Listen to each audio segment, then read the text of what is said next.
Hello Libra, Sun, Moon, Rising, and Venus signs. Kamusta kayo? Sana po ay nasa mabuti kayong kalagayan. Welcome back po sa Star Tarot. At kung bago kayo dito, welcome din po kayo. Please subscribe, like, share my videos, and leave me a comment kung nakaresonate kayo. Thank you. So Libra, tingnan natin yung mga mensahe sa inyo ni Universe. For today, we have the Knight of Swords. So, change is coming, no? Merong pagbabago na mangyayari rito. So, feeling ko, since we have Three of Swords, baka yung pagbabagong mangyayari rito is related to this, you know?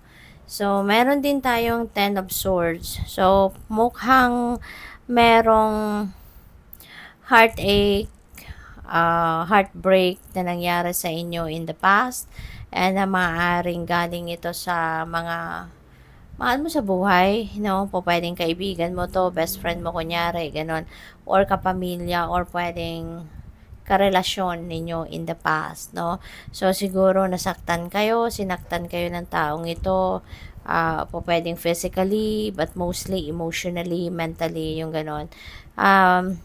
Ano kayo tignan mo, no? Dito sa back ni Panda, tumusok yung mga swords. Dito din sa Ten of Swords, sa back din. So, talagang, ano kayo dito, na traidor kayo, Libra. Trinaidor kayo ng isang tao rito. So, trinaidor kayo, niloko kayo, no? Pwedeng emotionally talagang kayo, dinurog kayo ng panlolokong ito in the past. Masakit na masakit ito para sa'yo. Pero, yun, so siguro sa ngayon, meron na kayong pagpapatawad, acceptance of what happened. No? Siguro ngayon, mas malinaw na yung isip niyo. At, maaaring natanggap nyo na to, kaya gusto mo nang mag-move on. Kasi si Ten of Swords, moving on energy din ito. There is an ending and beginning dito. So, siguro na accept mo na kung ano ang nangyari. Mas pinipili mo ngayon yung sarili mo.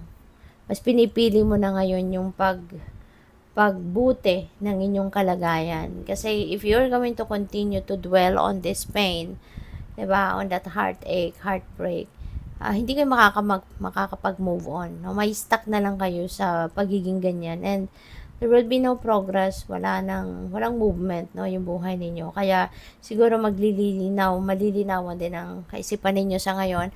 And it's time for you now to move on. It's time for you to accept na the situation para makapagsimula ka na ng bagong buhay, makapag-heal ka na. At maaaring yan ang pagbabagong gagawin mo. Nasa ngayon, naisip mo ng ganyan, handa ka nang mag-forgive, handa ka nang mag-move on sa buhay. Kaya you are ready to embrace change. No, this is change na eh. Parang sinasabi mo na, this is it, no, adya. So, let's go. No, baguhin ko na yung sitwasyon ko sa buhay. Baguhin ko na yung course of my life. And hindi na ako magdedwell on this pain. Hindi na ako magdedwell on sa kung ano man mga panlulokong ginawa sa akin ng mga taong ito. So, babaguhin mo na. Changes are coming. Kasi hindi lang sa iisang parte ng buhay ninyo yung pagbabagong ito. Hindi lang dito. But there are many different things na gusto mong baguhin sa buhay mo. No? So, at hindi ka na magpapatumpik-tumpik pa dyan. Magmamadali ka. No? Magmamadali kang baguhin ang sitwasyon mo. So, with the Ten of Cups, maganda kasi this is happy family. Maybe you are going to focus on your family now, whether that is your immediate family or yung kasama mo yung mga kapatid mo, lalo-lalo kung single ka pa, 'di ba? Mga kapatid mo at mga magulang mo. So, you're ready to focus on happiness and joy kasama yung inyong pamilya, no? Magiging masaya ka na kasi kung dati lugmok na lugmok ka, so ngayon mas magiging masaya ka na at magfo-focus ka na sa pamilya mo, magfo-focus ka na sa tawag dito, sa harmony and love, no, between each family member, at kung ano siguro yung mga pangangailangan or wants ng mga kapamilya mo, doon ka na magfo-focus sa ngayon, no? Mas ka na, mas magiging more positive na ngayon yung outlook mo. With the Three of Cups, this is something that you are going to celebrate, no? Pwede rin na yung isa-celebrate mo dito yung yung parang nakabangon ka na, somehow nakapag-move on ka na sa buhay, parang ganon. Kaya maaaring yun ang isa-celebrate mo with your friends, with your family, yung ganon. Kasi kumbaga, nakaahon ka na sa hirap ng pakiramdam na to. Nakaahon ka na sa heartache, no?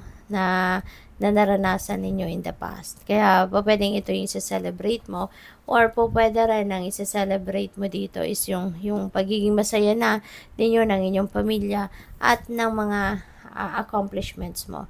Kasi this is a time of achievement and accomplishment din sa the world. So, meron ka ding pagdating naman sa inyong trabaho, career, or negosyo. So, meron ka dito mapagtatagumpayan, and maybe this is what you are going to celebrate as well. So, there are so many reasons for you to celebrate din sa ngayon. Kaya maganda rin ito na talagang patuloy ka na doon sa pag-akap mo sa positive situations and positive experiences in your life.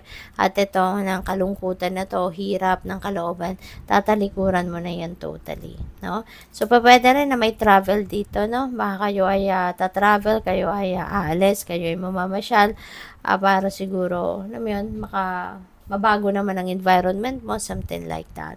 Or pwedeng yung travel na to related din siguro sa inyong trabaho, career, or negosyo, or pag-aaral. No? So, by the way, meron tayong synchronicity dito. We have dalawang 3 of swords and 3 of cups. So, dalawang 3 is number 33, and that is a master number, no? At saka, meron din tayong dalawang 10, no? That is a beautiful, powerful angel number. 1010. So, I suggest na pakitignan po ninyo, i-google po ninyo yan, ano yung meaning ng master number 33 at ng angel number 1010 for more guidance, kasi marami pa kayong malalaman dyan, mababasa na mga gabay ng universe na dapat ninyong malaman. Final message ninyo, love life. So, siguro ngayon, love is in the air. Maaring, ay, nag-brown out. So, pasensya na. So, siguro sa ngayon, you are going to be, to be focusing on your relationship as well. Baka yung pag-move on mo rito, baka magbubukas ito ng pagkakataon para makapagsimula ka na din ng bagong relationship, no? So, good luck. Thank you for watching Love and Light. Namaste.